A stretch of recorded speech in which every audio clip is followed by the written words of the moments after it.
welcome you all to another inspiring art talk, and wherever you are in the art world. Thank you for joining the Art Talks. So tonight we are having the inspiring and wonderful Adriano di Picinati from Torcello di Deloitte.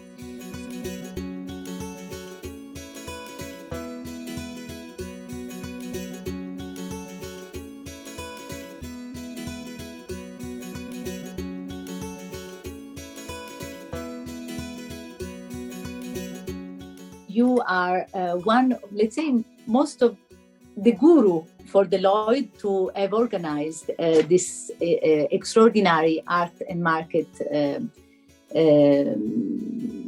dialogues. So, can you tell us a bit, the objective, the vision, and the next Art and Finance Conference on the 25th of October in the Vatican that you are organizing? First, Carolina, thank you very much for having me. Hi to everyone. So morning, good night, so good afternoon, wherever you are based. Pleasure being with you. I'm going to present you a little bit what is Deloitte, Deloitte Art and Finance.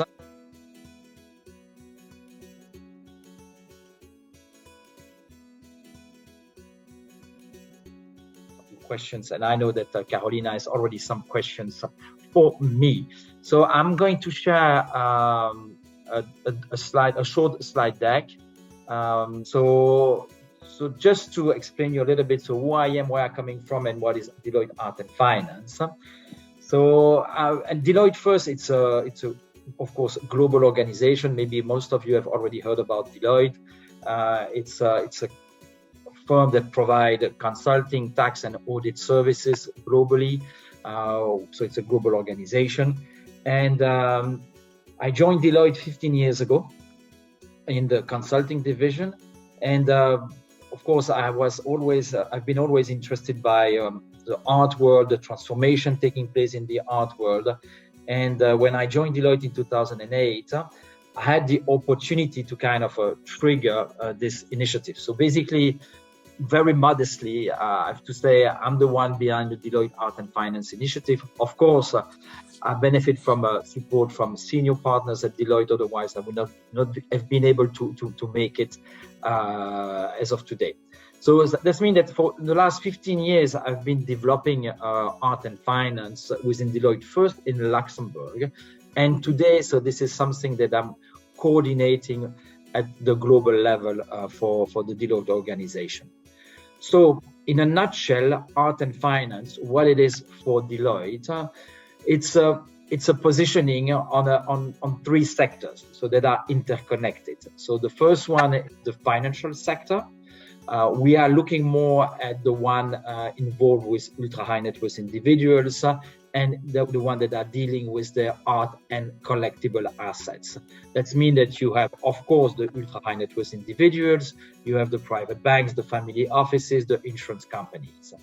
The second pillar of our art and finance ecosystem is the visual art sector, where you have, I would say, all the players that are involved in the trading, in the creation and the trading of art. So, of course, you have the artists, but you have all the stakeholders in the primary art market, in the secondary art market, but also, and I think it's extremely important to keep in mind, the art and tech companies, because as you probably have noticed, technology has penetrated the art world for quite some time and developing more and more. And it's really something that is transforming the art sector and also creating new opportunities and also new ways of interacting to create interactions between finance, visual art sector and culture. And of course, when we talk about the visual art sector, that gives us a kind of a footprint in the creative industry. You are probably all aware, I don't know your background, so if I'm repeating or if I'm saying things that you know by heart, sorry for that. But the visual art sector is one of the pillars of the creative industry, and by being positioned on the visual art sector, that also help us to serve the creative industry. And the third pillar of our ecosystem is the cultural sector. where you have the public institutions, public museums, but also private museums. But also what is important for us is to serve decision makers at the level of a city, a region, or a country. So people from the government mainly, that are looking more and more at culture as an economic sector like any other sectors, culture and creative industries. And they want to manage the cultural sector and the creative industries in the same way as any other industries. So that's our art and finance ecosystem, and I will explain you why we are looking at that. But in a nutshell, we are looking at that sector because what we have seen is that from now 15 years and even more, there's a certain numbers of macro trends that I will cover in a minute that are transforming that ecosystem and creating more interactions between those three sectors, more opportunities. And the Deloitte positioning on this ecosystem is to serve all those stakeholders with the full range of the Deloitte services on the consulting, tax, and audit. What we don't do, in case you may ask yourself the questions, we are not involved directly in transactions, meaning that we are not selling art, we are not sourcing potential buyers or potential sellers. For sure, we could help on the tax issues, on the legal matters, potentially depending on the countries. On the KYC, as you know me now, the art world is also subject in Europe, in particular, to KYC and anti-money laundering regulation. So those are some of the things that we could do, but we can provide consulting services to a family offices, to a private bank that would like to maybe develop its art and wealth management service offering. We could assist an art and tech company developing its strategy, thinking about its corporate structure. We can think about a government thinking about its strategy around culture. That's just to give you an idea. Again, I'm not here to make a sales speech. I just wanted to illustrate you what we do under art and finance and our ecosystem. And why have we decided to move into that direction? So that's kind of my second slide. I will not go too much into the details because just looking at that, so we can talk during half an hour at least. But I'm listing, so if we look at the right side of the slide, a certain numbers of what I call macro trends that are really transforming this art and finance ecosystem. And I think what we can say is that it's not even a transformation that we are experiencing, it's really a kind of a revolution. And of course, revolution is something that will develop not in 1 year. So this is something that is taking many, many years. And we have been monitoring those trends and how they are transforming our ecosystem. And just to mention a few, so that for sure you know probably very well, if we look on the art side in terms of art market trend. So when we talk about globalizations of the art market today, so it's an obvious thing. 20 years ago, it was less the case. If you remember 20 years ago, the Chinese art market was maybe around less than 5%. Today, so the Chinese art market is the number one or the number two, how you look at numbers. If we look at the second trend, transparency, regulation, and professionalism, as you know, so the art market is to a certain extent unregulated, not to say completely unregulated. And with the years, so we have really seen a push and a trend for more transparency, more regulation, more trust. And of course, this is part of, and I would say, a natural evolution of what we have seen in the world. When we talk about art and technology, of course, you have all noticed online developments, but today we talk about tokenization, blockchain, artificial intelligence, fingerprinting.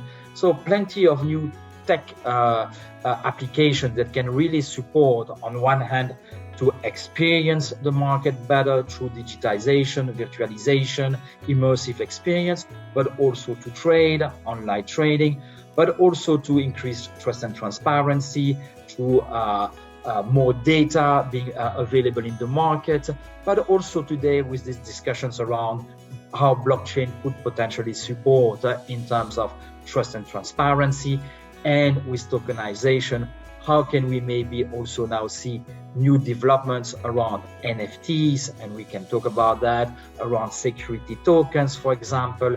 You probably have heard also some new developments around fractional investment, fractional ownership. Technology is also supporting on that. If we look at the next trend, this is really about a new economic reality for the public and cultural sector. What we have noticed is that there's more and more private initiatives in the cultural space, creating competition between public and private. We have also seen that, unfortunately, due to the various crises and even more with COVID, that public funding to support the cultural institutions is not increasing, more the contrary. So this is, of course, creating a lot of challenges to support culture.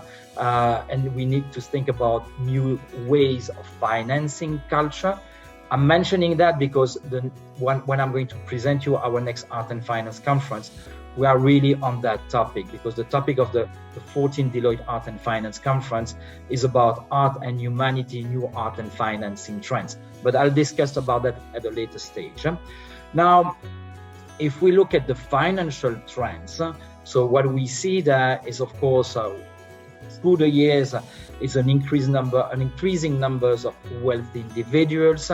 And of course, when you become wealthy, at some point, so you are, beside buying a second house, a third house, 3 cars, you go for more aesthetic goods, you start to collect, and there's an increased interest from a larger pool of very wealthy individuals to also buy iconic art objects to develop their collections. And of course, so this is putting some pressure on prices. As you remember or may remember, 20 years ago, we were probably not talking about art price of in the range of 10 millions. Now we are 100 million sometimes. So we have really seen an inflation in terms of pricing.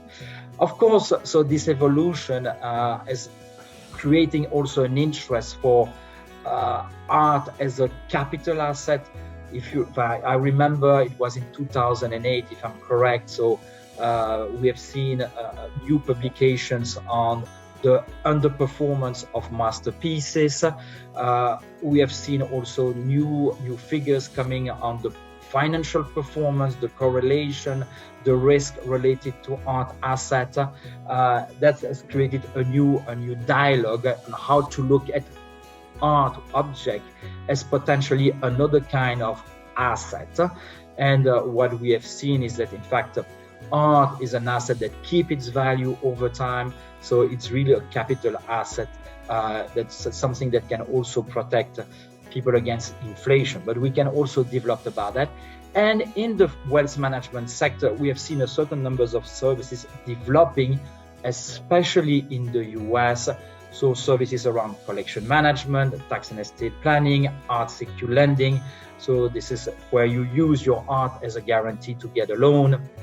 And I will develop that in a sec.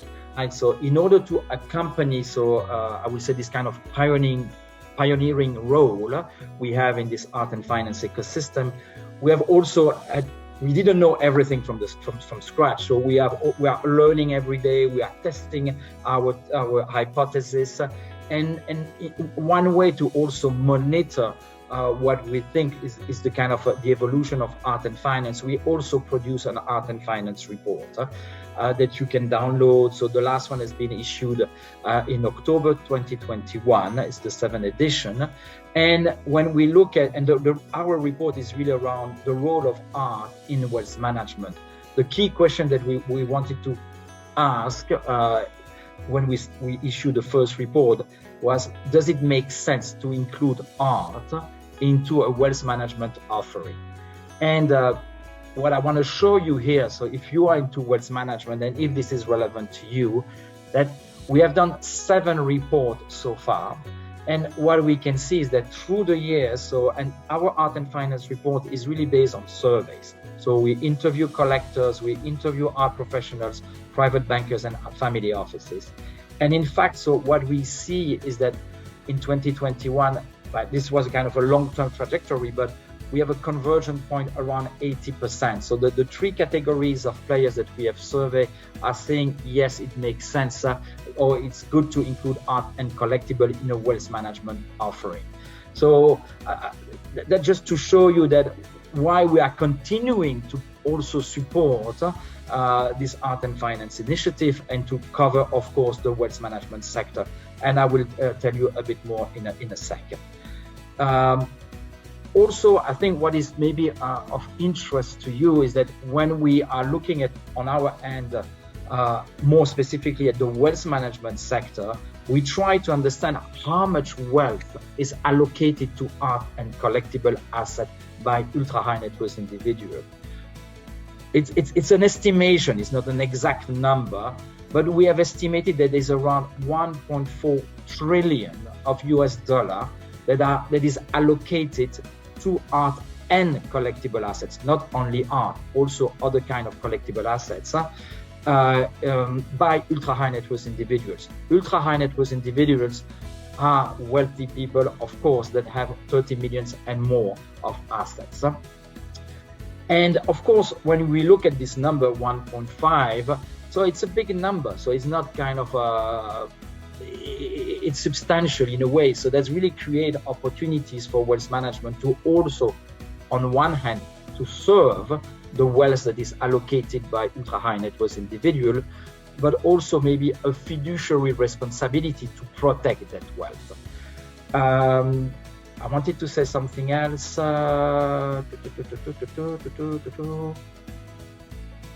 Anyway, so forget. So I had a trou de mémoire. So next slide. So, but just keep in mind. So that just to give you an idea. So, but that there's a lot of wealth allocated to ultra high net worth, to art and collectible assets by ultra high net worth individual. And when I say allocated, I want to really say allocation, because the motivation can be several. So people may want to buy art and collectible because they just love art. Some they like to buy because they will consider that as an investment. Some is it a mixed, they want to buy because they like it, but they also see that as a kind of an investment. So there can be many motivations behind art collecting or creating a collection. So this is why I'm saying allocation. But anyway, it's a huge amount of money that also could be served by the wealth management community. And in case you are not in the wealth management community, maybe just a short illustration of what kind of services could be provided in the wealth management arena. Usually we divide wealth management in 4 pillars. If you look at the top right, protecting wealth. So for a wealth manager, it's not just about making investment. It's not just about creating a return. First of all, it's about protecting the wealth of their client.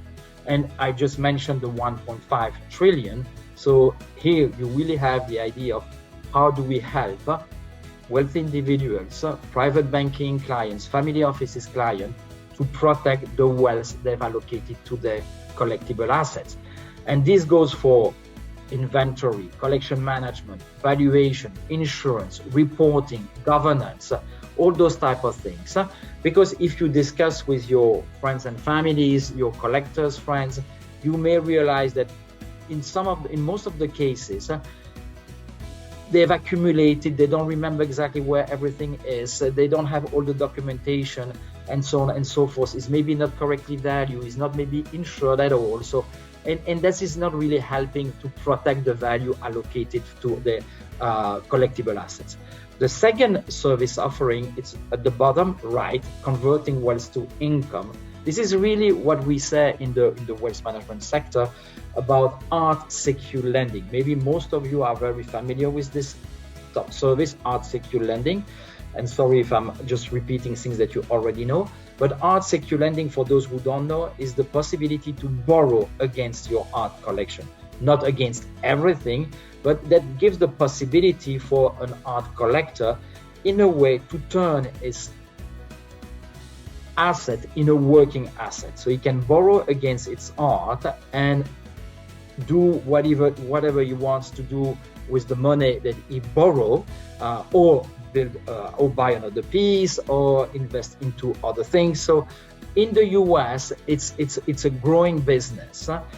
In Europe and in Asia, it's not so much developed, but in US, it's a quite interesting business activity. If I go at the bottom left, so this is all the services again related to transferring wealth.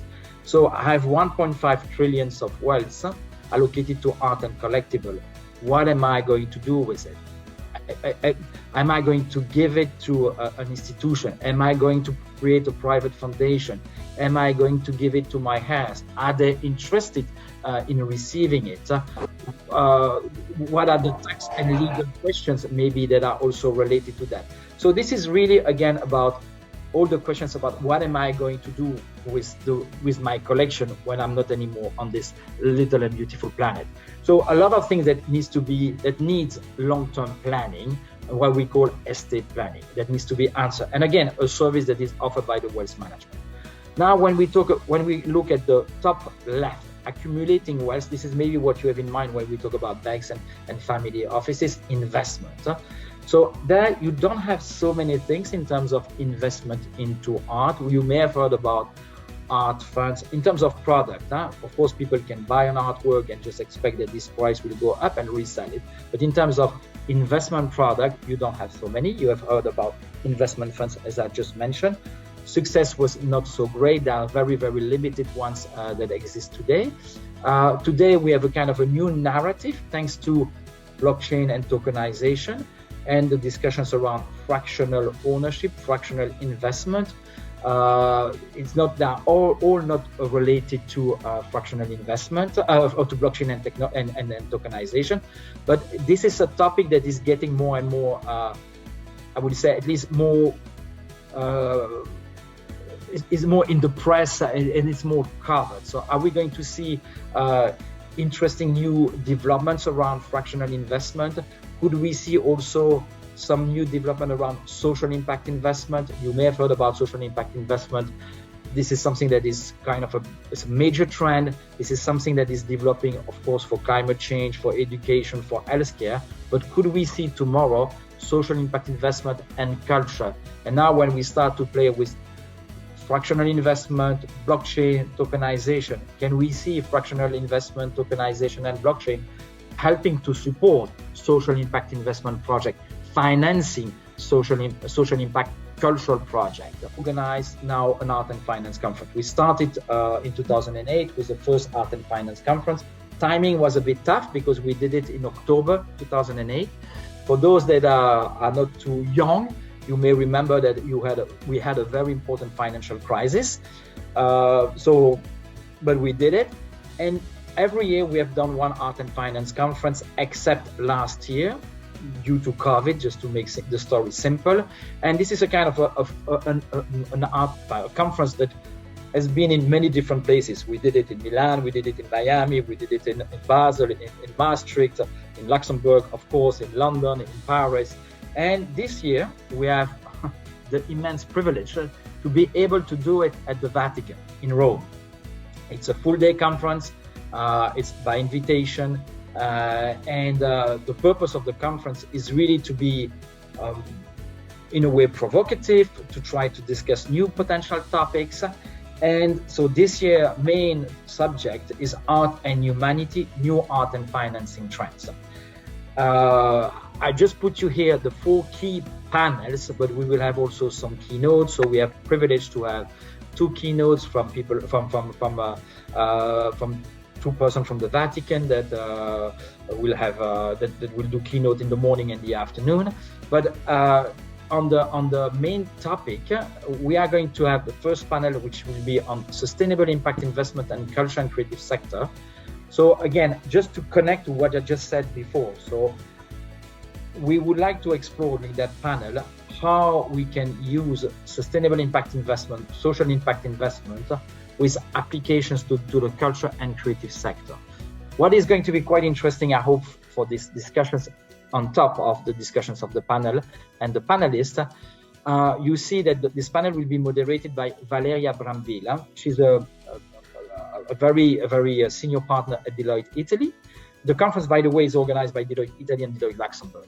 And she will present a new methodology that Deloitte Italy developed to measure the impact of cultural projects. And by the way, so this conference, you can attend virtually also, in case you would be interested. So that will be the first topic of the conference. The second topic is about cultural sector, new technology, and financing mechanism. So a little bit everything that I've just discussed previously about tokenization, blockchain, NFT, crypto-backed assets, security token, fractional ownership, is really to understand how this could potentially help to generate new financing mechanism, new source of revenues for players involved in the cultural and creative sector. The third panel is what revenues opportunity await the art world in the metaverse. Again, so we go one step beyond in terms of technology. So of course, when we talk about the metaverse, it's a very, very kind of new subject. What is interesting also with the metaverse is that in the last one of the last report from Credit Suisse in terms of super trend, the metaverse has been identified by Credit Suisse and as one of the super trends. So this is going to affect or will have an impact on all sectors. So the idea is to understand, to try to shed a bit of light on what could potentially be the revenues opportunities that the metaverse can create for the art. Finally, so the fourth and last panel is going to be on beyond philanthropy. As you may remember, so philanthropy, the role of our patrons, has evolved through the centuries. If you remember the Medicis and nowadays, the motivation evolve. And the purpose of this panel is really to talk about motivation of the 21st century art patrons, what they would like to support, how they would like to support it, what kind of reporting they may want to have. So all those kind of things. So that's going to be the purpose of this last panel. So in a nutshell, and now I've got half an hour already of talk. So I hope I've not exhausted you. And I hope it was a little bit relevant, that you may have a bit better understood what we do on the Deloitte side, what is our art and finance positioning, what are the drivers supporting our positioning on this subject, that you may have a better understanding of what do we mean by art and wealth management. And please have a look at our materials on our webpage. And please, Carolina, floor is yours. Yes, thank you, Adriano. That was really, really impressive, and I think it's one. You know, I've been to the one in Monte Carlo, where I actually met you, and I was fascinated by by the people, the speakers that you organized. It was a full day, but it was incredible, and it was back just before COVID. 2019, absolutely. Yes, thank you. yes, thank you, and then I met you again in Paris.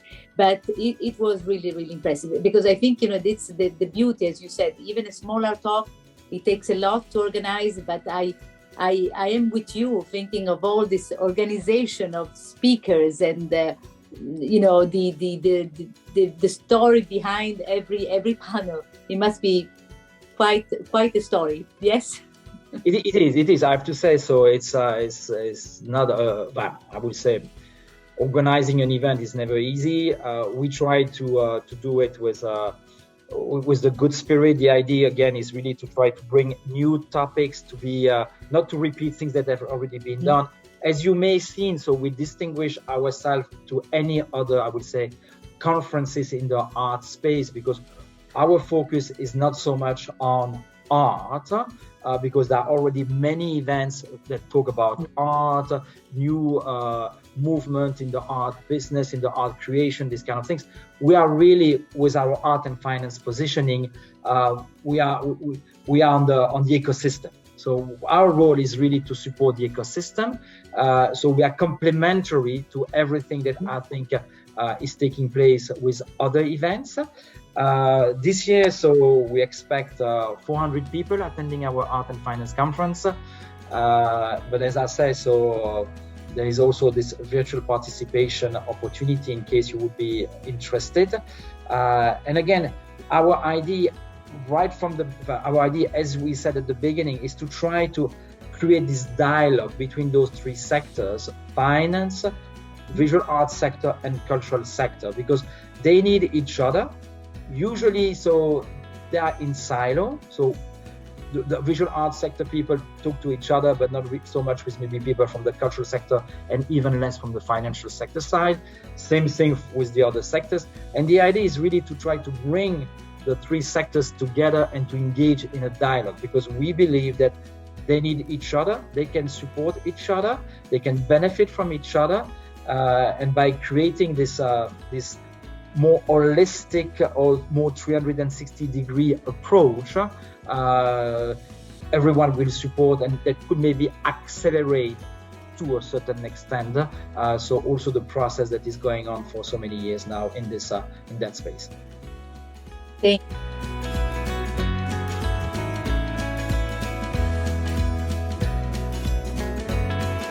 Thank you, Adriano. Before asking maybe Michael, because Michael wanted to ask us, I will ask one question, and then we'll open to all our audience that is here with us. You already mentioned about the new trends: NFTs, crypto-based assets, security tokens, fractional ownership, digital assets, which are all models that have entered the art world like a storm for the last 2 to 5 years. So far, these models have been at the intersection of opportunism and hypersterics, and touted as the natural evolution of the art world. In reality, the intrinsic value of these models have seen uncharacteristic fluctuations in value, as the typical art world is fairly stable. Are we waiting for the next, more mature iteration of these models, or are they just flashes in the pan? Okay, so it's a very vast question, and of course I don't have a crystal ball, unfortunately. Yes. Now, if I just try to distinguish a little bit, so the different topics. So, for example, when we talk about NFT, of course, NFT is quite recent. Of course, we have all heard about the kind of crazy development in 2021. We have seen that things are kind of a cool down, a major cool down in 2022. We have, of course, NFT were associated to cryptocurrencies. We have seen also a correction on cryptocurrencies. We have seen even some stable coins disappearing. So people can really question, so if this is something that will last or not, is it just a fade or not? My personal take on that is that, first of all, NFT does not apply only to the art world. So NFT can really apply to any kind of digital content. So this is not something that should be viewed only for the art world at all. So that's why, first of all, I think there's strong motivation to support the development of the world of NFTs. Now, if we look at a little bit on the art world, so first of all, I would say, thanks to NFT, we finally are able to create scarcity for digital art.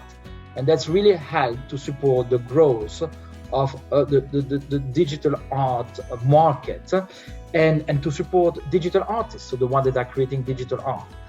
Now, for sure, the technology needs to improve. Of course, it needs to be simplified. We need to reduce and pain points need to disappear.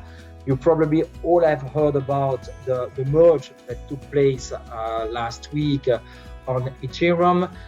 So because people also question the climate impact of blockchain and tokenization and NFTs. So apparently, the merge was a kind of a success. So it seemed that everything was smooth and good. If any one of you has any other views, please share. So I'm just reading the press. But of course, so this is at least on one side reducing apparently by 99.9 the electricity consumption. So this is a very large improvement. And we see additional evolutions going in that directions. Now, if we look at more the tokenization of using security token, and in that case we are still using blockchain and tokenization, but we issue security token. What is the difference? Main difference between NFT and security token is that on one hand, an NFT is not regulated financially as a product. A security token is definitely something that is a financial product, is regulated.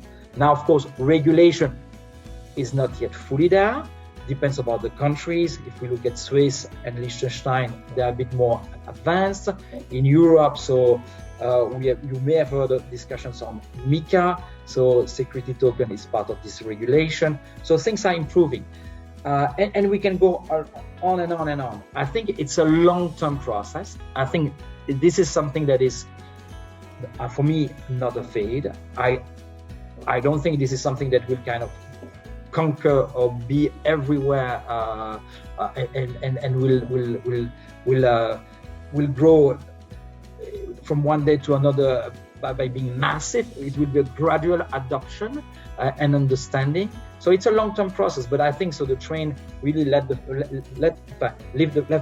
platform, the station, and my view would be for anyone that is in the art world. Need to understand what could be the benefit and the opportunities related to tokenizations and blockchain and fractional ownership. One of them could be really also when we talk about financing. It's not just about investment, it's also a new mechanism to support financing. So you can issue NFTs to finance a new project, for example. It can also help to offer a better remuneration to artists.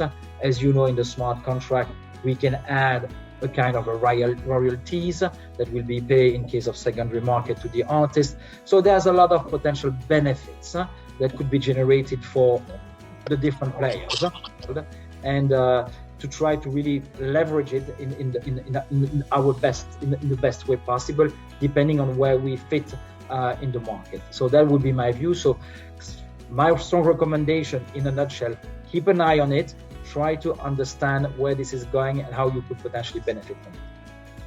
Thank you, Adriano. Thank you for the very detailed answer. Thank you. So, Michael, are you still there, waiting for you? No, I'm here. I don't know whether these are questions or comments or just observations. I'm very worried about the notion of wealth investment or art as an investment tool and an asset. The assumption is that you buy something in 2022, and let's say when you retire or getting ready to sell your collection in 2050, that the collection has gone up in value. And I don't know if that is always the case. Artists are human beings. Their lives, their careers are subject to all sorts of changes and decisions.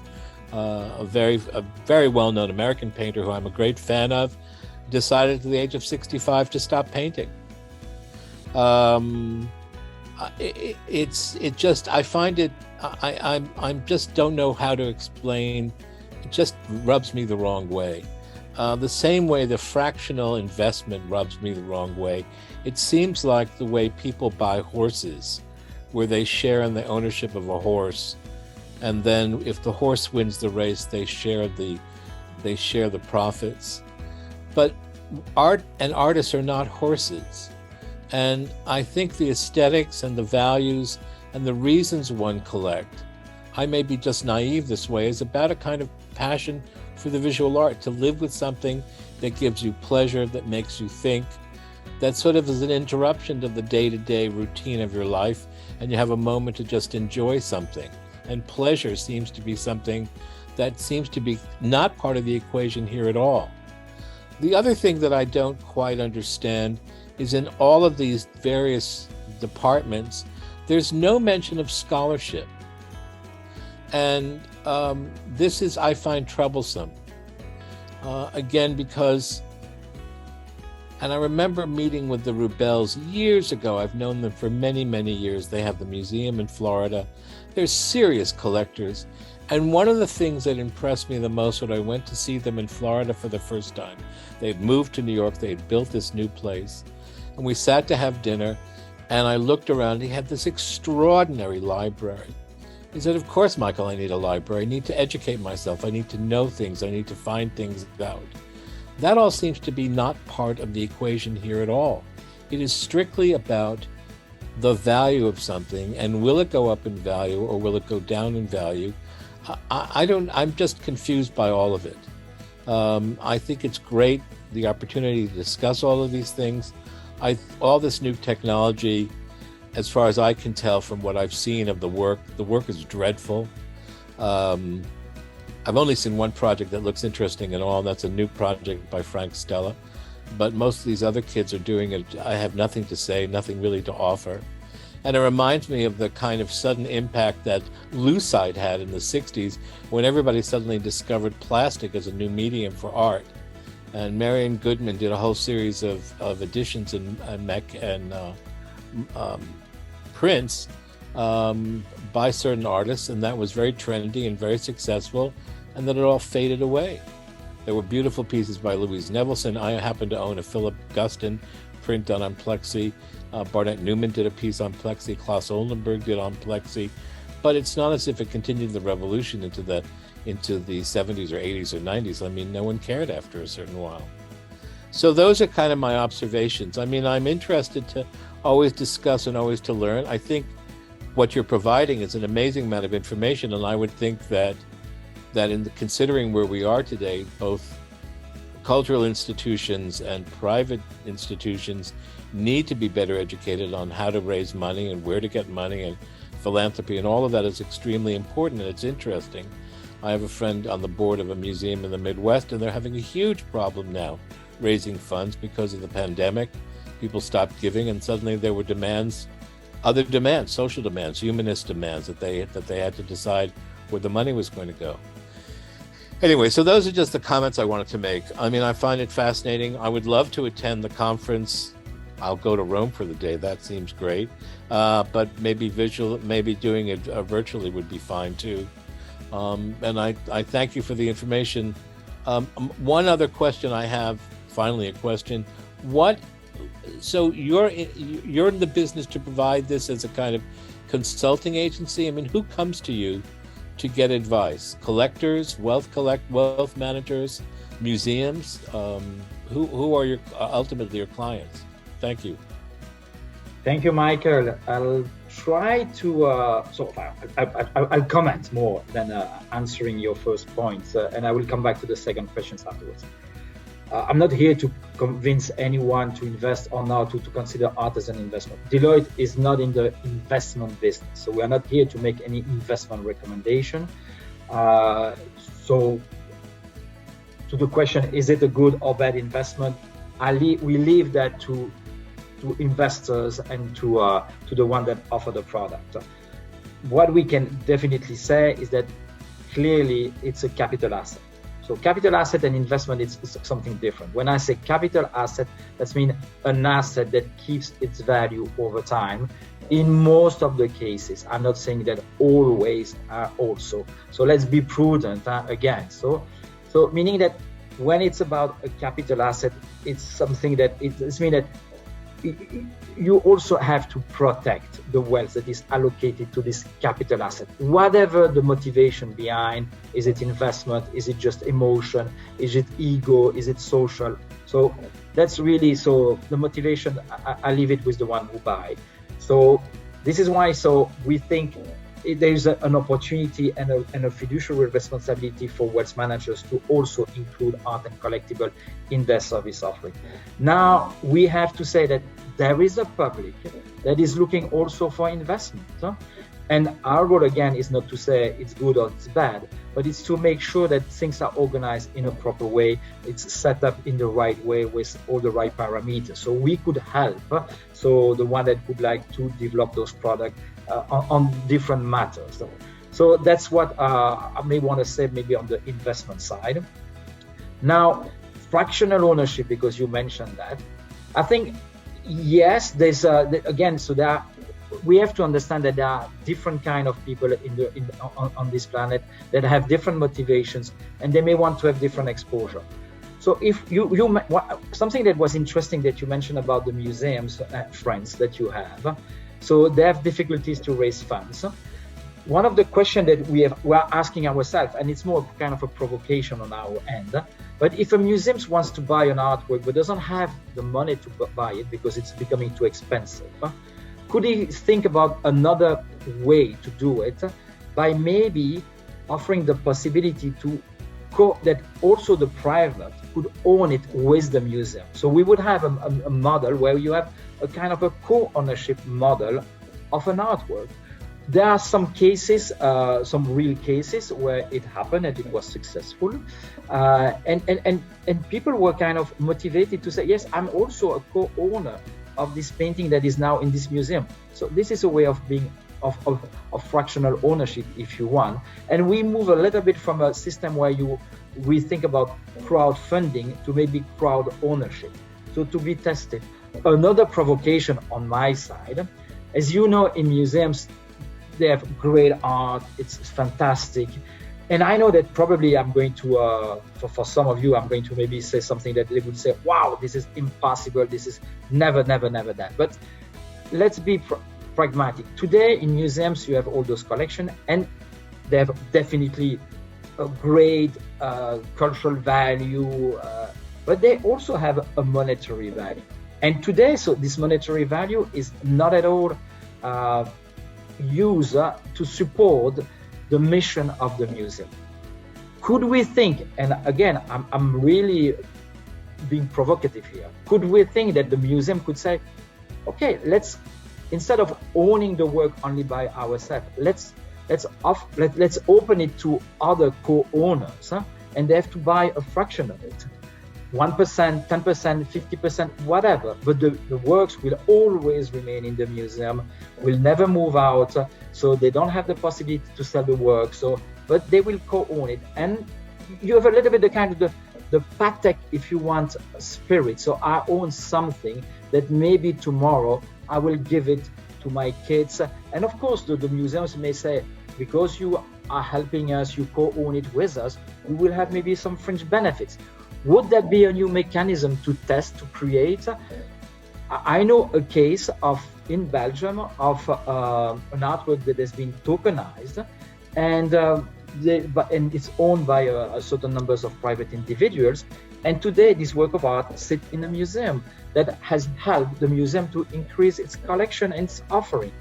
Is this bad? Is it good? So I know that there are different kind of motivations and different views on that, but I think due to the issues in terms of financing, we need to be creative. We need to be open to potentially new model. Is it the one? Is it another one? To be discussed. So that's just to cover a little bit investment and fractional ownership. Now to your questions about what can we do on the Deloitte side. So we work with collectors, and we can help them with tax structuring, with some legal maybe work, with some family governance organization, for example. We can work with an auction house, a gallery, to develop potentially their digital strategy, or to help them to be compliant with all the new regulations on KYC and AML, know your clients, and the anti-money laundering regulation. We can support a corporate, private individual on any tax matter, corporate tax, indirect tax, direct tax, private corporate also. We are also appointed for a certain numbers of art organization to be the auditor, to review their accounts, their financial statements. We can work with Ministry of Culture or Ministry of Tourism to support on the strategy on the relationship between the cultural sector and the tourism sector, for example. So that's some of the example of the things that we can do. What I think it's our message, and again, I'm sorry because I'm being too marketing here, but we think that we have been developing a certain understanding of this ecosystem, and we are probably a bit better positioned than maybe others to accompany players with their projects, with their issues, because we have on one hand a little bit better, a bit of understanding of what's happening, and a bit maybe more than just a bit of understanding. And we have this kind of very large value offering in terms of consulting services, strategy, operation, technology, digital, risk management, forensic, and so on, tax, legal, and audit that could potentially be deployed and used. And again, this is something that we can do at the global level. So we can work with clients in China, in Japan, in South Africa, in the US. So of course it may vary from one country to another, because you may have some specificities where some services may be not relevant in certain countries, and in other countries will be super relevant. Maybe we don't have this kind of service in one country, but we have it in another country. So this is a little bit what we offer. I hope that answers your questions, but I don't want to be too marketing oriented today. So the idea is more to be open. And for the conference, please send me an email and we will find a way, at least for you to attend virtually, maybe in person if you are ready to come to Rome. Wonderful. Wow. Thank you so much. Thank you. I would come to Rome tomorrow. It's just a matter of time. That's all. 25th of October. We will be there. Okay. Carolina will be there. I'm there. So I booked my place already. So anyone, thank you, Michael. Thank you so much. It was lovely to hear from you. We have, of course, David. I can see you. I can see that you want to ask any question. Well, there's a lot to unpack, as they say. I'm wondering, how does one start a relationship with Deloitte, Adriano? There are certain things I'd like to discuss about trying to finance cultural assets, and I don't know where to begin. Just contact me and we will discuss, and we will see if we can help you. What I'm always saying is that this is for us or this is not for us. I'm always straight. I don't want to make stories. The best thing is that we have a chat and we discuss and we understand if we can support you or not. Cara, how are you? Hello, I'm sorry. Hi, I'm calling you Elizabeth. from. Hi, Adriano. I'm so happy to see all of you. Me too. I'm calling from the street because I'm traveling and it's just before arriving to my hotel. So I'm sorry if there is noise around me. I know by heart what you're doing, of course, because I did that in 1990, and I was the first bank working for the first bank institution where we did that. But where I'm very astounded is when I hear from you guys talking about social impact. And I would love to know what it means at Deloitte to have a social impact and encourage social impact investors. What does it mean? And if you can give one or two examples. Absolutely. I think it's for me it's a very new subject. Social impact in the art and finance space, in the cultural space. What we try to question basically, and if you look at section 5 of our last art and finance report, is dedicated to that topic: social impact investment and culture. So for those that are interested, have a look at that. So I'm kind of trying to understand if social impact investment could also apply to culture and creative industry. We know as of today that social impact investment is a major trend in the world. That's no question on that. And Deloitte has a very strong team around social impact investment. Now, the open question for me is, could we use the same approach to support culture and creative industry? And we are in a kind of a discovery phase. We have seen that there are a very few initiatives that try to go into that process. You have Nesta, Upstart, Chromatica, for example, just to name a few, that apparently you know very well, Elizabeth. And what we try to do is to understand, could that be developed further? I'm just taking a very provocative example. When we talk about green bonds or climate bonds, if you want, that are issued by the EIB or by the World Bank, we know that they are going to focus on projects around climate change, around protections of environment, those kind of things.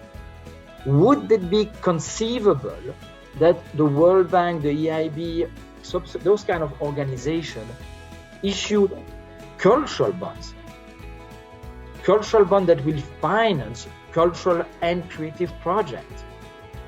Is that something that, and I know that I'm opening a kind of a new box, because a lot is also about how do you measure impact? How do you measure impact on cultural projects? And it's true today when you discuss with, when we discuss at OECD level, we are missing a lot of data to really quantitatively measure the impact of cultural projects. And what about mixing both? No. Mixing culture and climate. That's another possibility, of course. Why not? So I'll give you one practical example of what I'm doing right now. Yeah. I launched this weekend an open call to video artists in order to come with visual storytelling. And this visual storytelling is going to be shared on our streaming platform, on Icono TV, that you know well, yeah. And at the COP. And we're bringing that to the COP 27. And the reason why we're bringing it to the COP is that we're convinced that art has an amazing impact on our emotional brain, and that it can change the way we tell a story. And I think that scientists and activists really need a shift in their storytelling, because if there is one thing they failed, is to touch us. And the result is that nobody is doing anything about climate change because these guys don't know how to tell a story. And I'm convinced that this is where, if we encourage art to be impactful to people like this, like any other social issue, I would say, not only climate change, but it can be on any social issue, there I'm seeing that then you have an impact investor who knows where he or she did put his money, and will see the result. And you will be able to really look at the, to measure the impact. Elizabeth, what should I say? Indeed, perfect. I never thought about combining the two. You are doing it. Congrats. Wish you a lot of success. But that's really the idea, is to go in that direction and to say, this has never been done. So is that something that could be done for the benefit of society? And could we have also social impact investment applying to culture? And now you just said mixing it with something else. So wonderful, great. So you are just putting more water in my kind of proposition, if I may say. And I think that should be part of the narrative we need to discuss in the art and finance space. And just to come back to Michael's point, here we are not talking about pure investment. We are just talking about people that would like to create an impact, but in the cultural space, and maybe on top of that, having an impact on the climate change. So that's a kind of the perfect solution, if I may say. So that's really the spirit of this discussion around social impact investment, and to increase the discussion. And that's really the purpose of the report. This is why we had, for the first time this year, a full section on that. Again, to create an open discussion, a dialogue on that. And this is, again, why we have it as one of the key topics at the Art and Finance Conference. And it's quite interesting that Deloitte Italy came up with a new methodology to measure, because this is a very important element to develop those products. You need to be able to quantify the impact. So, and they will present this new methodology on how to measure impact of cultural projects. Okay, so please, Lina, welcome. Yes, thank you. Hi, everyone, and thank you for this very interesting discussion. I'm an ex-Big Four, but this area is really like a sweet spot right now to know about it. And the reason I'm interested, I actually work at the intersection between education and art. So I've been an education consultant for a long time, and I believe still in education, but I've worked in the Middle East and developing countries. And I noticed that education alone is not enough to bring the change that we want. So hence I'm echoing Elizabeth here. Like, you can graduate from the best school, but doesn't mean that you have the right mindset, the right approach, the right civic engagement to make any change in the world. And this has always astonished me. And I had the same question: why aren't people investing more in cultural movements and art to open people's minds and hearts to do something?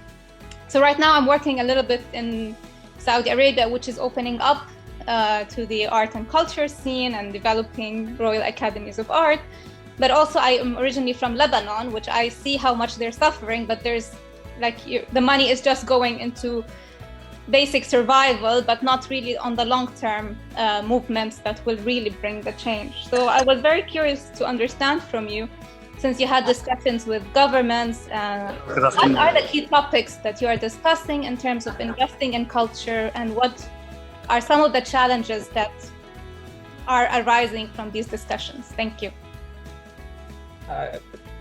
Lina, I think if I'm familiar, so this particular topic is very, very new. It's not a subject that we see people jumping in and asking questions and willing to develop. So today we are more into for the topic around social impact investment. And we are trying more to create awareness and to try to trigger interest, to create a dialogue on the subject before we can launch anything. And of course, so I would say education is one of the issues. Monitoring is another one. Guidelines, it's another one. Controlling is another one. So what is interesting, we had also a panel. It was in 2020 dedicated to the subject that was moderated again by Deloitte Italy, and I would recommend maybe go on the webpage of Art and Finance, go on the Art and Finance Conference 2020, and look at the presentation we had there on the panel we had in 2020, and I think that will maybe give you also some hints about the issues that needs to be solved. What's happening in the region, in Saudi Arabia in particular, is how the government there has really understood how important culture is. But in fact, it's not only to Saudis in the regions. You look at UAE, you look at Qatar, you look at Kuwait. They invest all massively into art and culture because they really see that as also a source of economic development, expansion, brand positioning, nation branding, and all those type of things. So they kind of realize the importance of it, and you see, so those investment is fantastic. We are also involved in the region, to be honest with you. So and it's quite incredible what is happening there. Thank you. First of all, thanks so much. I didn't know what to expect, but this really exceeds my expectation, and it touches so many topics I love working on. In fact, I was today on a panel about climate tech and climate finance, and I must say some of the areas you touched, there are companies working already on those areas. But I want to go back a little bit, I've been in tech for the last 13 years, and I remember 13 years ago working in tech, in the high-tech industry, and going to art galleries and with my art friends from Soho House or other community. Those two industries were super far away from each other, almost isolated. What NFTs and blockchain and crypto brought into shade is that they came together a little bit more. But still, if you look at well-funded galleries of digital art, of course they understand NFT, but if you talk to individual amazing artists, they are still far from that opportunities, and we all agree that anybody that creates NFT is not artist, right? We can all mint NFT today, but it's not an art. So I think one of the things also is that how do we close the gap of raising awareness to individual artists who are extremely talented, and going back to Michael's point about scholarships, empowerment more. Is Deloitte playing any role to go and hunt some individual artists versus well-funded galleries and then connect it to the collectors? And also in terms of valuation, because NFTs and digital art is very new, like future valuation, how do you determine that? And last but not least, for sustainability part and impact part, there is more and more companies now working on making data available. Also the measurement part, and well, governments are also funding, the policies are getting more and more fine-tuned. There are also companies that do blockchain and minting available on a green finance by engaging community green energy generation. I can share a very interesting report if you guys are interested about that. But yeah, my question would be about the first part, like how do you identify real talents, enable and empower and connect to the right people, if that's what Deloitte is in or plans to go into? So thank you, Angel, for everything that you said. And we are not, I would say, art expert in the sense of being scholars. So this is not our role. This is why we are not involved in making any acquisition or recommendation. So we are not in the transaction, so at all. So we never, this is not this is not us. So we don't pretend that we are in that position, at least today. Tomorrow we will see, but this is not the discussions today. So we're not here to kind of say, yes, this is the great thing, you have to buy it, or Mr. Artist, you have a real great potential, you should, we are not part of the legitimation process. So this is really, we have to admit what we can do, what we are not, what we cannot do. So, and this is something that we don't do. Now, on the other hand, so if there are questions on the technology side, so how to create an NFT, what are the issues to deal with, and so on and so forth, what could be the strategy around an NFT, what could be the benefit, what could be the opportunities to create education, and maybe to support and to implement, potentially we could support. Now, I've also to admit, so Deloitte is a very large organization, so if it's an emerging artist, it's going to be difficult to find a way to collaborate, because he may consider that, great, but you are very expensive, because this is a Deloitte organization, and we could be perceived as too expensive. So this is why, so we have to be also realistic on that front. But I have to tell you, in Luxembourg, for example, we have helped on a pro bono level a small gallery to identify with which company to start to work to issue NFT, for example. So that was and so tomorrow I have a panel, a webinar, so that I kind of moderate for Deloitte Swiss. And then so I have John Crane from Super Rare on the panel, and I have the head of digital from Sotheby's New York that is also on the panel. So we have also this network people that we could potentially also involve, help, connect.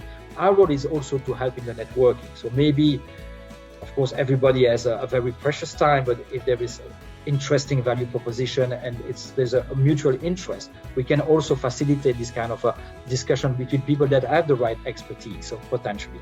So depending on the cases, again, so we can help a client, a collector, or an artist to maybe develop its strategy around NFTs, because again, as I said, NFT is not only for the art world. So our colleagues in the US have worked with soccer team to develop their strategy around NFT. So it's the same kind of approach, same kind of reasoning. But of course, when you work with a big soccer team, so they have a different budget, which you can understand. So but this is potentially we can. Now, are we the right provider for the client? That's another a question to be raised.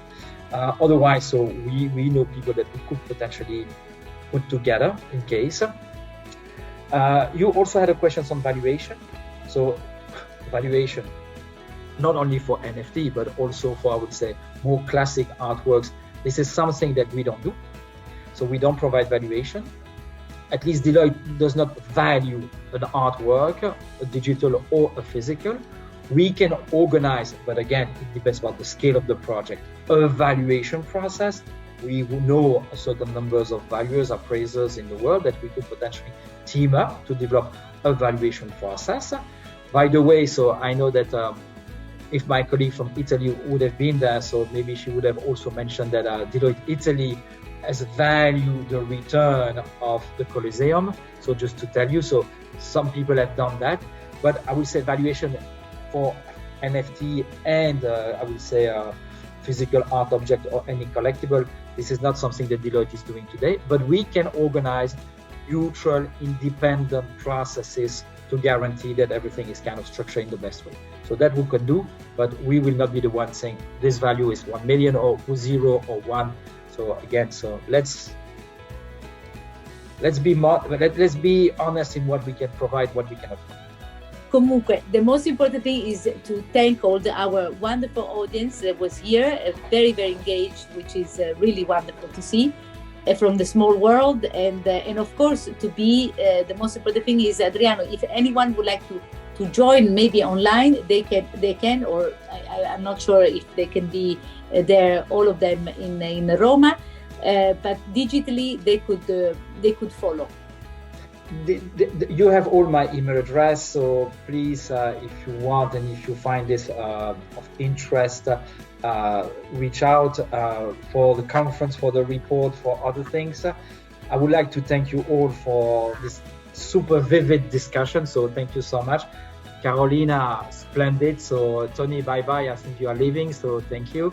And meet you somewhere on this small art world. So maybe next month in Greece or in Paris, maybe in Rome, who knows.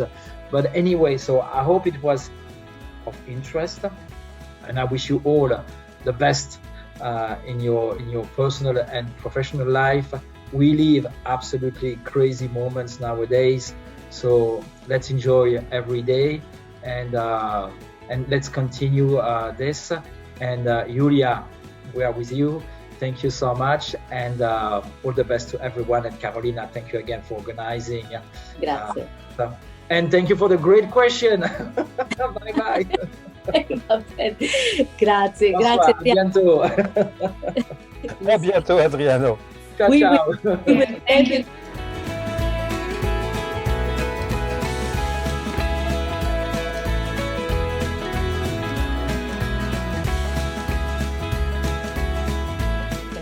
Finisco. Ciao Adriano, come stai? Ciao. Mi vedi? Sì, ti vedo. Ok. Non possiamo Adriano. collegati. Questo va benissimo. Sì? Ciao. Ciao Adriano. Tutto bene? How was your summer? Organized and with a nice glass of champagne. Wow, please. Get one with me. I don't have it, but it's water. Hello, Hello. How are you? I'm fine, thank you. My name is Burcu. I'm from Turkey. Fantastic, Busha. Thank you so much for joining our talks. Thank you. It's a pleasure.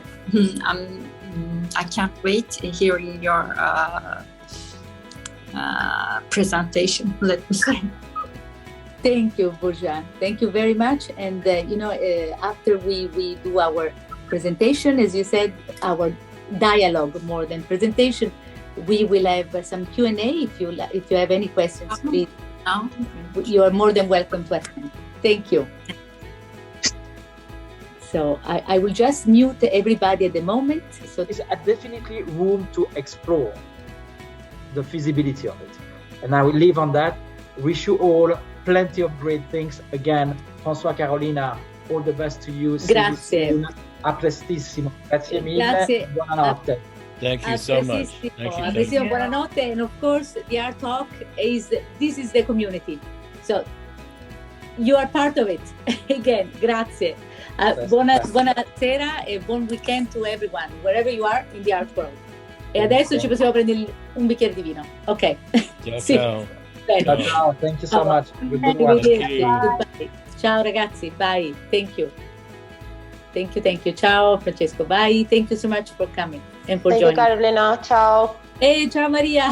Ciao. I was painting, sorry, I was listening. It was so interesting, super cool. Thanks, Lovely Carolina. always to see you. Ciao, bellissima. Good to Ciao, see Maria. you. Ciao. Ciao ragazze, buona serata. Ciao Francesco, ciao.